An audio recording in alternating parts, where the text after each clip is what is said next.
So as always happens, as soon as my video had landed about what Tim Cook was likely to talk about today, Apple comes out and just drops the bomb of exactly what it actually is. So let's talk about it. For the latest Apple news, rumors, and leaks, every weekday at 12 UTC, join us in the iCave.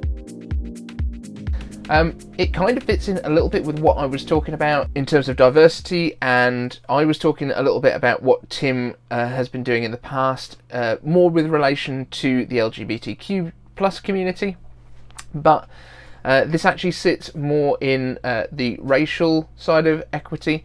So Apple has launched a major racial equity and justice initiative project to challenge systemic racism, advance racial equity nationwide. This is coming directly from Apple's own press release on apple.com/newsroom. So the commitment builds on Apple's $100 million pledge and includes a first-of-a-kind education hub for historically black colleges and universities and an Apple Developer Academy in Detroit. Some really nice imagery on the website about exactly what they're doing, the kind of campus that they're building out in Detroit, and it's really interesting. So Tim Cook said, "We are all accountable for the urgent work of building a more just, more equitable world. And these new projects send a clear signal of Apple's enduring commitment," said Tim Cook, Apple CEO.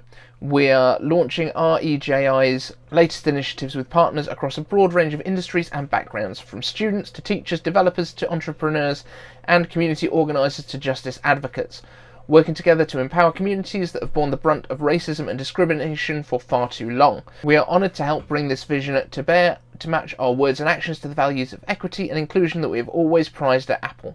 Very important stuff that Apple's doing here. There's actually a lot of different things to break down as a part of this. So Apple's support for HBCUs expands with the Propel Center. HBCUs are historically black colleges and universities. Apple is working with Southern Company and a range of community stakeholders to support the launch of the Propel Center, its first-of-a-kind innovation and learning hub for the HBCU community. Apple's $25 million contribution will enable the Propel Center to support HBCU students and faculty through a robust virtual platform, physical campus in the historic Atlanta University Center, as well as on-campus activations at partner institutions. Some absolutely beautiful places. There's a rendering of the Propel campus, which I've got on screen right now. Learning labs, on-site living for scholars in residence program. All of this will be centered around Atlanta, Georgia. And then also you've got the Developer Academy in downtown Detroit, which will support 30-day introductory programs designed for learners who are considering the app economy careers and better understanding what it means to be a developer, as well as full 10 to 12-month intensive programs where aspiring developers will build the skills they need to participate in the app economy and even start their own businesses. Apple expects this Academy's program to reach 1,000 students a year with curriculum that covers coding, design, marketing, and professional skills. And next month, Apple will host the inaugural cohort of its Entrepreneur Camp for Black founders and developers at a virtual conference offering one-on-one code-level guidance with Apple experts and engineers, mentorship, inspiration, and insights from Apple's top leaders.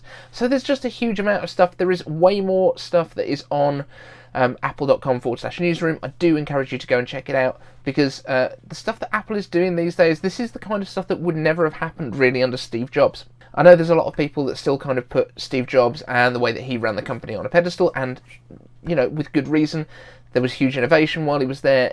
He really turned the company around. They were one of the innovators of home computers, you know, full stop. There was nothing really on the market for at home before the Apple II. That was very much one of the first generation of things that you could buy that actually you could do some sort of computing in your home. And then obviously we've talked about a lot of this in the iMac video, which I will link just up here somewhere. When you're looking at the way that Apple has really brought computers into the home for a lot of people that never had them before, Steve Jobs and his program did huge things, and it was under Steve Jobs that the original iPhone was created, the iPad. Apple Watch was one of the first things under Tim Cook's reign, and in all honesty, the launches have become so much smoother under Tim, but more importantly, these kind of outreach things. There was very little philanthropy during Steve Jobs' time, at least publicly. Now with Tim Cook's time, we have had far more kind of outreach. We've had more, like, I don't think we would have had the concern for workers in China that are making these devices for us that we've had with Tim Cook back in the old days with Steve Jobs. I think it would have been very much a lot quieter. So I think the way that Tim is running the company has made huge differences. But let me know in the comments what you think about all of this stuff, and I really kind of hope that a lot of this stuff doesn't just stay purely in these centres but is also put online, because regardless of location, people right now are not really leaving their homes so much, so it would be great if people can access this kind of learning from home in some sort of platform, a bit like the old iTunes U.